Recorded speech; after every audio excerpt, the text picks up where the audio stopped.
GIS a little bit and SketchUp. How many in this room are familiar with GIS and have worked with it?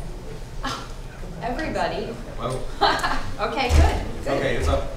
Oh, excellent. Okay, so I'm just gonna, I have like 5 minutes here.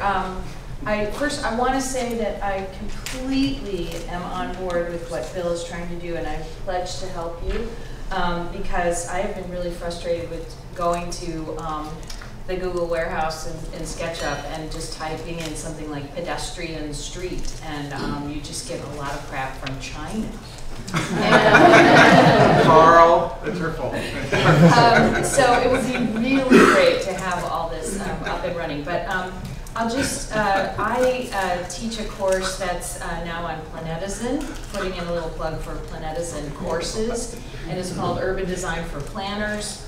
And one of the things that I do is I'm totally devoted to open source software. So of course SketchUp, well, SketchUp is not open source. SketchUp is freeware, which means anybody can get the just basic version of it. You have to pay for the pro.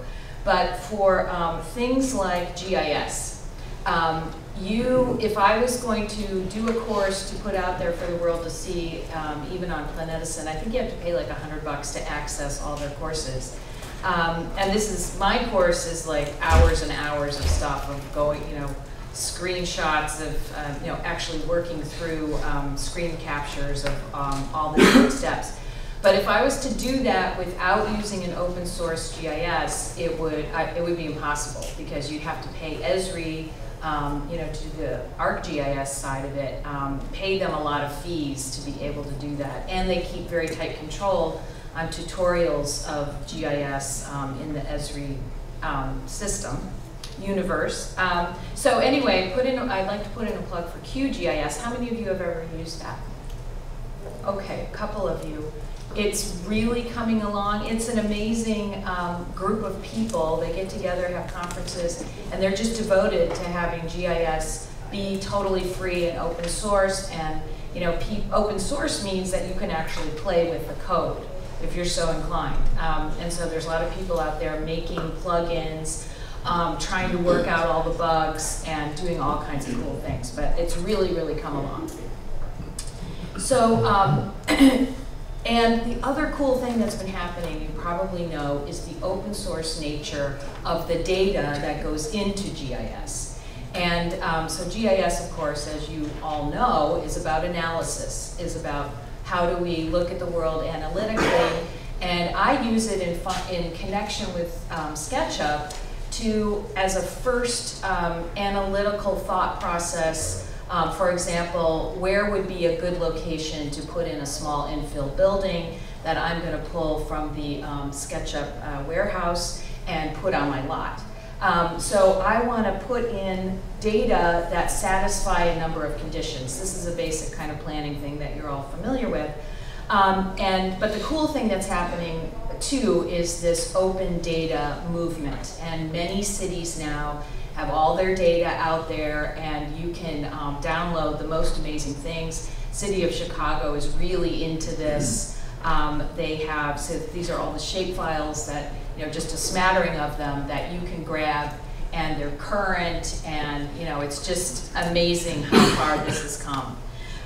So another source I want to mention for GIS layers, and I always just use shape files, is the National Historical GIS, NHGIS. This is all the census, and it's all there for you, and they have it back until 1940, so if you want to look at change over time, they have it in all kinds of different geographic levels.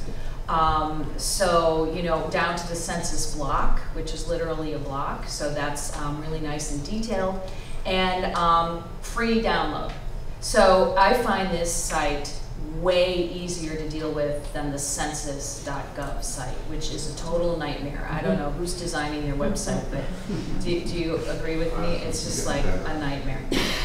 Okay, so here is in QGIS. I don't know, you cannot see this, but I had a couple of layers here that I was looking at for trying to find a lot that would be really good for a small infill, mixed-use kind of building. So I have criteria like, I want this area, this block I'm looking for, I want it to be already kind of dense so that, you know, it's already, there's some density there, so the neighborhood is kind of open to infill.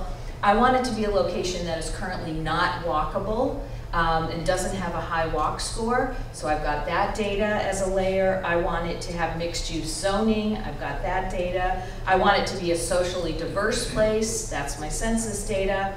And I want it to be in a location that hasn't had much TIF funding. All of those are layers that I enter in.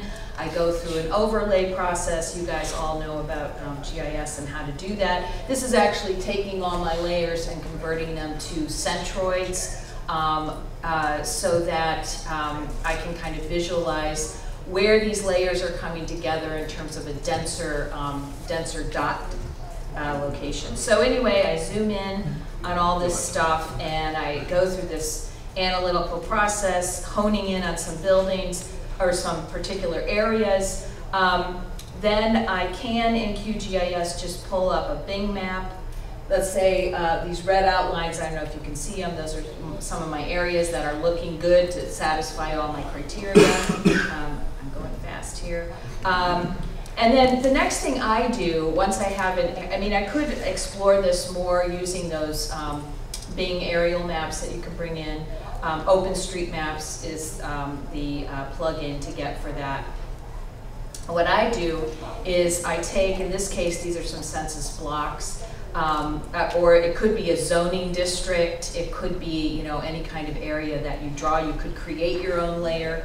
But anyway, I've used these criteria, I've gone through this analytical process, and then I save this as a KML file to export.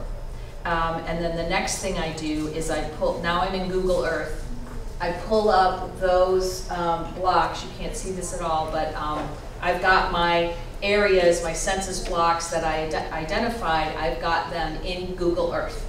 And so now I'm in there and I'm exploring and I'm looking at the lots and I'm getting the lay of the land and I'm understanding this particular neighborhood. This happens to be Humboldt Park in Chicago. And I zoom in on a lot that I think looks like good location for a small infill development. And I take a look at what intersection am I at. I could have done this in other ways, but I'm doing it through Google Earth. And now I'm in SketchUp and I'm doing my add location and I'm simply typing in my intersection that I found and I'm grabbing it.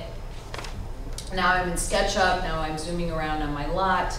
I'm doing all the cool things James just told us to do. And I'm I stole from Opticos a long time ago, their building types transect. Yeah, that's what you had too. But that's not in the warehouse. We need to get it in there. So I pull in that whole darn model, and then of course it is now in the, when you open the components window, all those components, all those buildings are in there. I figure out what one I might want to put on that particular lot, and then I preview that in Google Earth. And this is all that, my SketchUp doesn't look as fancy as James because I'm using the free version of SketchUp. But you can get plugin, you know, all kinds of plugins from the Ruby script plugins page to do a lot of what the pro version does.